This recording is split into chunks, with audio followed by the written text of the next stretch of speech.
Yusuf, nombor metrik 0201102260 dari Diploma Pengajian Islam. Dalam video ini, saya akan mengulas mengenai 3 isu yang bercanggah dengan akidah Muslim yang berlaku pada hari ini.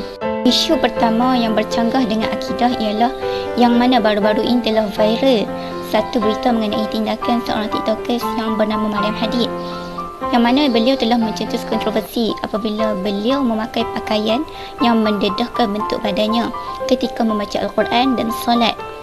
Beliau juga telah mengakui dan mengangkat dirinya sebagai seorang Nabi wanita yang pertama. Namun ini bukannya perkara yang baru. Sebelum ini juga ramai yang telah mengakui bahawa mereka adalah Nabi setelah wafatnya Rasulullah SAW.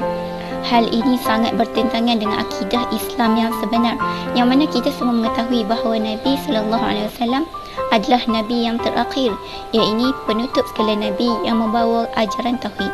Sebagaimana pada hadis riwayat Abu Hurairah radhiyallahu anhu, Nabi SAW bersabda, yang bermaksud dan aku ialah yang terakhir dari sekalian para Nabi.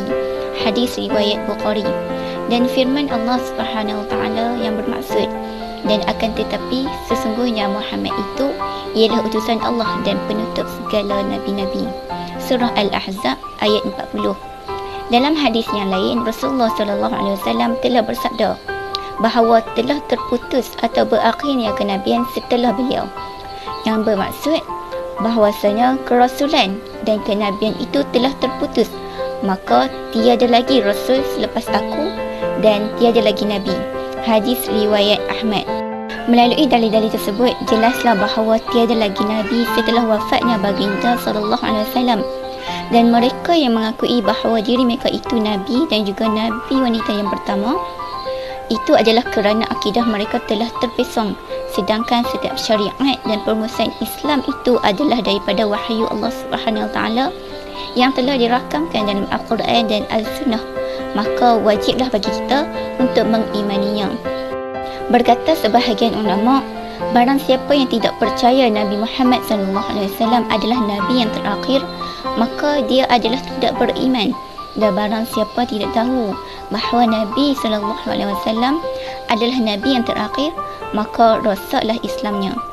Berkata Syekh Yusuf Ar-Rumi Al-Hanafi, adapun iman dengan Nabi kita Muhammad SAW, maka sungguhnya wajib bahawa Nabi SAW itu Rasul kita dan penutup segala Nabi dan segala Rasul.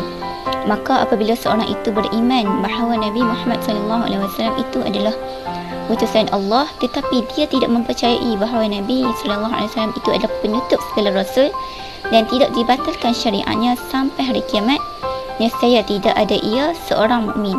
Dikutip daripada kitab Hidayah Al-Mahidin. Seterusnya, isu yang kedua adalah taksub, iaitu taksub dalam mengidolakan artis hiburan, iaitu K-pop. Satu dunia hari ini telah ditawan oleh hiburan artis yang berwajah handsome, cantik dan memiliki suara yang sedap, iaitu artis dari negara Korea Selatan, yang mana mereka telah berjaya menawan hati ramai peminat dunia, tambahan dari kalangan wanita, tidak kira yang Islam ataupun bukan Islam. Dalam Islam, hiburan dibenarkan, tapi bukannya hiburan yang melalaikan dan yang merosak akidah. Namun peminat K-pop ini telah berlebihan dalam hiburan tersebut sehingga menjadikan artis tersebut sebagai idola dan meniru gaya idola mereka, menampalkan poster di bilik tidur dan sebagainya. Akibat daripada ketaksuban yang melampau ini, mereka juga telah mengangkat artis tersebut sebagai Tuhan dan sanggup untuk sujud kepada artis tersebut. Dan ada juga yang telah membina satu kumpulan agama baru, iaitu dipanggil sebagai agama BTS. Agama BTS ini adalah berdasarkan daripada salah satu kumpulan artis K-pop yang popular. Hal ini sangat bercanggah dengan agama Islam dan merupakan satu kesalahan yang merosakkan akidah yang sebenar. Kita sebagai umat yang berpegang dengan akidah tauhid yang benar, wajib untuk menyembah Allah dan tidak berhak menjadikan sesuatu yang lain sebagai sekutu baginya. Seperti firman Allah Subhanahu Wa Taala yang bermaksud, hai manusia, sembahlah Tuhanmu yang telah menciptakanmu dan orang-orang sebelummu, agar kamu bertakwa. Dialah yang menjadikan bumi sebagai hamparan bagimu dan langit sebagai atap. Dan Dia yang menurunkan air, iaitu hujan dari langit. Lalu Dia menghasilkan dengan hujan itu segala jenis buah-buahan sebagai rezeki untukmu. Kerana itu, janganlah kamu mengadakan sekutu-sekutu bagi Allah, padahal kamu mengetahui. Surah Al-Baqarah ayat 21 dan 22. Sifat taksub adalah dilarang dalam agama Islam, tidak kira ianya perbuatan luar ibadah atau dalam ibadah. Kerana apa yang disyariatkan hanyalah apa yang ditentukan oleh Allah Subhanahu Wa Taala, dan perbuatan taksub secara berlebihan terhadap artis K-pop sehingga mengangkat mereka secara berlebihan adalah dilarang. Seperti sabdaan Rasulullah sallallahu alaihi wasallam berkaitan sifat taksub yang bermaksud, barang siapa yang menyerupai satu kaum, maka dia termasuk dalam golongan mereka. Hadis riwayat Abu Dawud. Hadis ini telah disahihkan oleh Al-Albani dalam hadis sahih Sunan Abi Dawud. Al-Sya'ni mengatakan ketika menjelaskan maksud hadis ini yang bermaksud, dan hadis ini menunjukkan bahawa sesiapa yang menyerupai orang fasik, orang kafir atau orang bid'ah dalam perkara yang menjadi ciri-ciri bagi mereka, sama ada dalam pakaian, tunggangan, rupa atau akhlak, adalah sebahagian daripada mereka, daripada subul salam. Isu yang terakhir ialah isu menjadikan agama sebagai bahan gurauan ataupun yang terkenal sekarang ini sebagai konten yang muka-aib dan menjatuhkan agama. Kita tidak pernah membayangkan akan adanya seorang Islam yang berani untuk melakukan perbuatan yang ada kandungan penghinaan terhadap Allah, celaan kepada Rasulullah sallallahu alaihi wasallam atau pendustaan terhadap sebahagian daripada syariat Allah Subhanahu Wa Taala. Akan tetapi jika pengagungan kepada Allah Subhanahu Wa Taala telah sirna dari hati seseorang, maka ia tidak akan merasa malu untuk melakukan hal-hal yang buruk dan tidak masuk akal tersebut. Hari ini dapat kita lihat ramai yang mengejar populariti di media sosial yang sanggup melakukan perbuatan yang bercanggah dengan akidah Islam, iaitu dengan melakukan konten yang terkandung unsur maksiat dan aib kepada agama. Dalam perbuatan mereka terdapat unsur celaan terhadap sebahagian dari syariat, seperti bermain-main dalam salat, melanggar aturan haji, mempersendakan amalan puasa dan mencela perintah dan larangan dalam syariat Islam. Maka semua bentuk celaan dan pendustaan tersebut merupakan kekufuran kepada Allah Subhanahu Wa Taala dan membatalkan keislaman seseorang.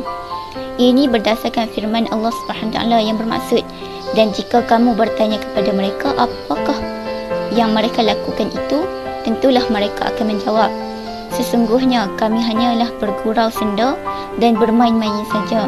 Katakanlah, apakah dengan Allah, ayat-ayatnya dan Rasulnya kamu selalu berolok-olok? Tidak usah kamu meminta maaf kerana kamu kafir sesudah beriman. Jika kami memaafkan segolongan kamu, iaitu lantaran mereka bertaubat, nescaya kami akan mengazabkan golongan yang lain disebabkan mereka adalah orang-orang yang selalu berbuat dosa. Surah At-Taubah ayat 66 dan 65. Allah SWT telah memerintah hamba-Nya untuk meninggalkan perbuatan gurauan terhadap agama seperti firman Allah SWT yang bermaksud, tinggalkanlah orang-orang yang menjadikan agamanya sebagai permainan dan senda gurau, dan mereka telah tertipu oleh kehidupan dunia. Peringatkanlah kepada mereka dengan Al-Quran agar setiap orang tidak terjerumus ke dalam neraka kerana perbuatannya sendiri. Tidak ada baginya pelindung dan pemberi syafaat, iaitu pertolongan selain Allah. Dan jika dia hendak menembus dengan segala macam tebusan apapun, nescaya tidak akan diterima. Mereka itulah orang-orang yang dijerumuskan ke dalam neraka kerana perbuatan mereka sendiri. Mereka mendapat minuman dari air yang mendidih dan azab yang pedih kerana kekafiran mereka dahulu. Surah Al-An'am ayat 70.